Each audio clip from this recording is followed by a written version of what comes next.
இன்றைக்கி 8 கிலோமீட்டர் ஓடினேன். 10 கிலோமீட்டர் ஓடணுன்னு தான் பிளானு. பட் ஆனால் ஒரு 6 கிலோமீட்டருக்கு அப்புறமே அந்த ஃபீல் குட், அந்த எனர்ஜி கிடைக்கல. அதோட 8 கிலோமீட்டர் ஓடிட்டு வந்தாச்சு. Slow pace. Okay, body feels good.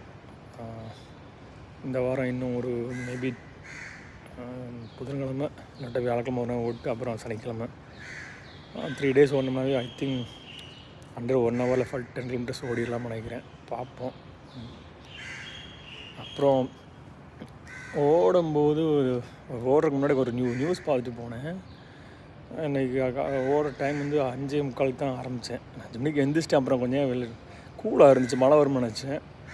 சரி வெயிட் பண்ணிட்டு போகலான்னு பார்த்தேன். மழை வரலை. சரி, அதனால் 5:45 ஆகிட்டு ஓட. பிரிட்டிஷ் ஓப்பன் செஸ் ஓப்பனில் வின் பண்ண 2 பேருமே like Indian origin.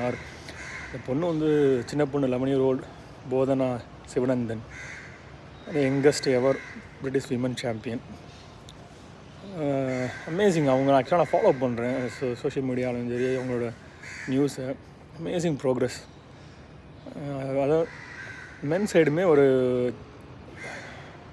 17 year old I think பையன். ஆக்சுவல் அவனும் இந்தியன் ஆரிஜின் மாதிரி தான் தெரியுது, பேரை வச்சு பார்த்தா. இதான் லார்ஜஸ்ட் ஈவென்ட். ரெண்டுலேயுமே இண்டியன்ஸ்.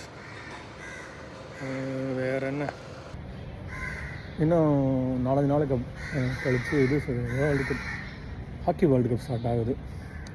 இந்தியா டாப் 4 or 5 வரலாம்னு நினைக்கிறேன். நல்ல சான்சஸ் இருக்குது. அது பெரிய கான்ட்ரவர்சி போய்கிட்டு இருக்கு. அந்த இந்தியன் ஜெர்சியை கலரை சாஃப்ரான் கலருக்கு மாற்றினால. இந்த இந்தியன் டீமை ஆக்சுவலாக ப்ளூஸ் தான் சொல்லுவோம் அதோட நேமு. பட் ஆனால் ஒரு கன்சல்டேஷன் இல்லாமல் மாற்றிருக்காங்கன்னு நினைக்கிறேன். தெரியல. அங்கிட்ட ஒரு பெரிய ஒரு கான்ட்ரவர்சி ஓடிக்கிட்டு இருக்குது. பார்ப்போம் ஃபஸ்ட் மேட்ச்சில் எந்த ஜெர்சி போட்டு விளையாடுறாங்கன்னு.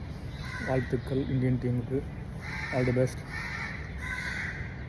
வேறு இன்னும் வெஸ்ட் இண்டீஸ் மேட்ச் தோற்றுட்டாங்க பாகிஸ்தான். அவங்களோட ஃபஸ்ட் மேட்ச் சூப்பராக விளாண்டாங்க. செகண்ட் மேட்ச் இவ்வளோ மோசமாக தோற்றுட்டாங்க. இந்த புதன்கிழமை வியாழக்கிழமை ஓடணும்.